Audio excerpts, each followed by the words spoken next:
Assalamualaikum warahmatullahi wabarakatuh. My name is Nurul Izzati binti Mohamad Yusoff, and along with two of my partners, Sahniezam and also Jun Yie, we are going to share our review and opinion on a TED Talk entitled Brain in Love by Helen Fisher. So, first of all, what kind of speech is this, and what are the intentions of the speaker? In my opinion, it is clearly an informative speech where the speaker, which is Helen Fisher, is trying to inform the audience about how the brain works and how the brain looks like when it is influenced by a strong feeling such as love itself. The second question that comes to mind is, what do I know about this speaker as a person? Well,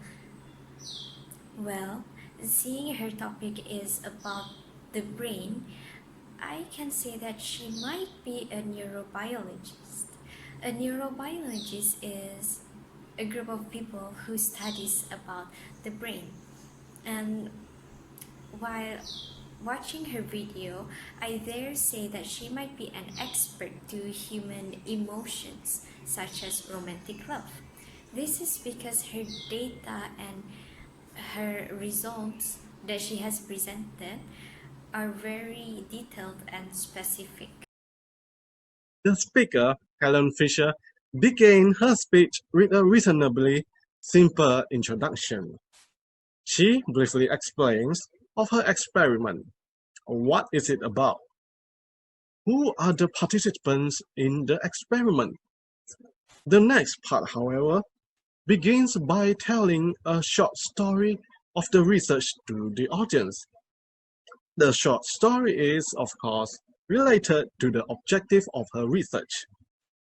This is a good strategy of an attention grabber first to attract the audience focus and attention. Not only that, she read a poem. Hearing a poem in your speech is extremely powerful. Why?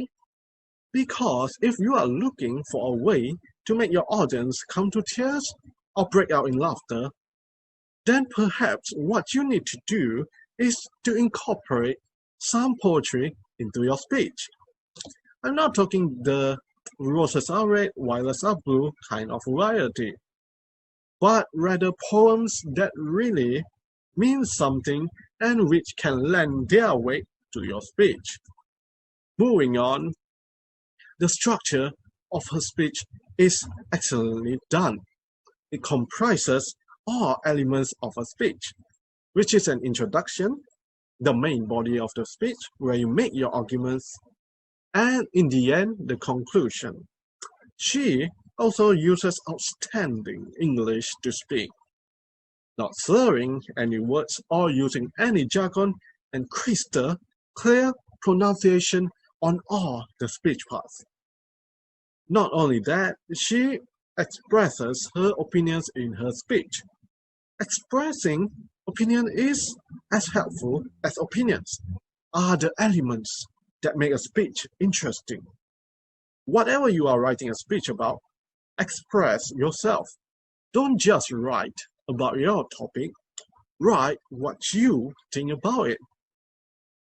Last but not least, elements of figurative speech. In general, the purpose of a speech figure is to lend texture and color to your writing. For instance, metaphors allow you to add critical details that make the writing more lively and relatable. Slang and verbal irony, on the other hand, make the writing seem much more informal and youthful, although they can have the opposite effect when misused. So do be careful here. And finally, other speech figures like idioms and proverbs allow a writer to draw on a rich cultural tradition and express more complex ideas in a short speech. So which elements of figures of speech did Helen Fisher utilize for her speech? She uses hyperbole.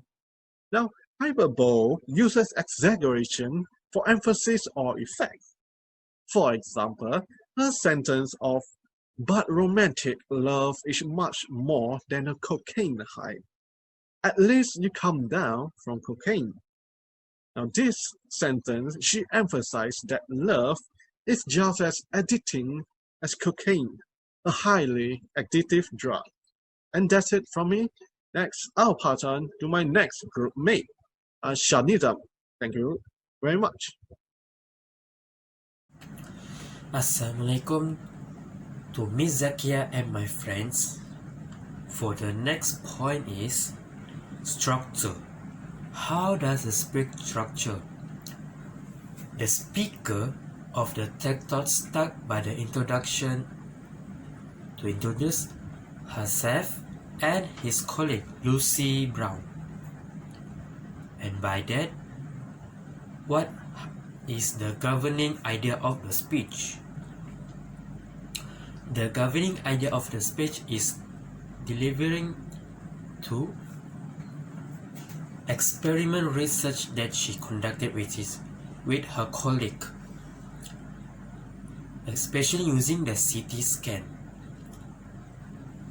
Also, one of her point in her speech is he using a facts like sing for love, kill for love, live for love, and die for love.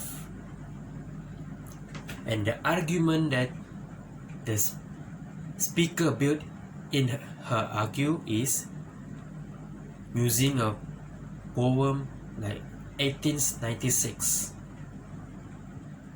the poem of the brain, and she also used an example of an old dynasty like from the Mayan, how the husband and the wife facing each other from the sunset to the vice versa, also from the shadow kissing and hugging from the temple that the husband made for his wife, and also for his tomb for the big temple. It showed that how people express their love and what ground are given to support the center claim is by, while it's also using the old poetry and evidence on how the people express their love. From the experiment that she conducted, the people that madly in love, which show in the CT scan is more dot in the brain, show that it's giving a function that show that when that person deeply in love, that part of the brain will be moving more than the other part. The ending of the speech is she using an example like how does the mother that have a firstborn baby or a baby, she look at that baby, she educate that baby and see she or he growing up. While like men that they just see each other and follow one other's way of doing. And how the impact that left the message by the speaker is, for the brain is in love is in us, deeply in the brain, and the challenge is how to understand it. In conclusion, for the speech is the brain is in love, is tell how does person when she or he in deeply in love, it will also show in the scientific way in the brain, also in the emotion of the person. The way that the speaker tell it, what to make sure it's not boring is telling is by story from the past, poetry, and also scientific proof that she conducted with her colleagues. And with that, that is the conclusion. Thank you.